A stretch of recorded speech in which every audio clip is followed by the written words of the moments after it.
Bonjour, ici Aurélien Macaire. Dans cette vidéo, je vais vous parler d'une fonctionnalité d'Aweber que vous ne connaissez peut-être pas, mais qui peut s'avérer bien utile dans certains cas.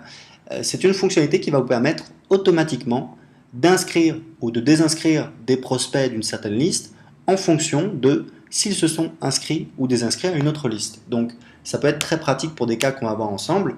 Pour configurer ça, vous allez dans Automation, donc ça veut dire automatisation en anglais.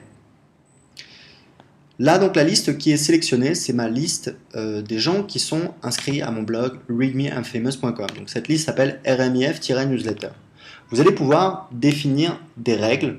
Par exemple, l'année dernière, j'ai fait un lancement et pour que les gens puissent acheter, puissent cliquer sur le bouton de paiement, il fallait qu'ils rentrent leur adresse email. Tant qu'ils n'avaient pas acheté, tant qu'ils n'étaient pas ajoutés à la liste des clients, en fait, sur cette liste, ils étaient donc ajoutés à une liste de prospects sur laquelle j'envoyais des messages automatiques de relance, et tant qu'ils n'avaient pas acheté, ils recevaient ces messages automatiques de relance. Dès qu'ils avaient acheté, ils étaient ajoutés sur une liste client, et automatiquement, ils étaient désinscrits de cette liste prospect. Donc voilà, c'est un exemple, il y en a plein d'autres. En tout cas, c'est bon de savoir que cette fonctionnalité existe. Vous voyez qu'ici, en fait, dans la partie action, vous avez trois conditions. Là, ça va être désinscrire de la liste RMIF-newsletter quand le prospect s'inscrit à telle liste, désinscrire de la liste RMIF-newsletter quand le prospect se désinscrit de telle liste, ou alors inscrire le prospect à la liste RMIF newsletter quand il s'inscrit à telle liste. Alors, ça peut être pratique par exemple si vous avez des prospects qui s'inscrivent sur votre liste principale. Automatiquement, vous pouvez les ajouter sur une autre liste, une liste de lancement, sur laquelle ils vont recevoir des messages de promotion pour acheter un produit.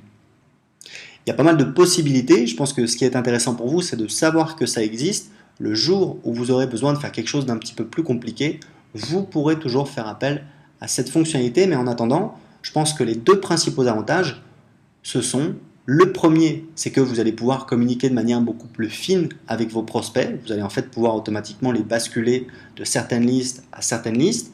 Et puis également, vous allez pouvoir faire des économies puisque Aweber vous facture en fonction du nombre de prospects qui sont dans votre base, et donc moins vous avez de prospects inscrits et moins ça vous coûte cher, donc vous allez pouvoir désinscrire automatiquement des prospects qui n'ont aucune raison d'être sur une liste donnée. Voilà, bien écoutez, j'espère que vous allez profiter de ces conseils. Je vous donne rendez-vous à très bientôt sur bloguer.tv pour de nouveaux conseils en vidéo pour réussir sur internet avec un blog.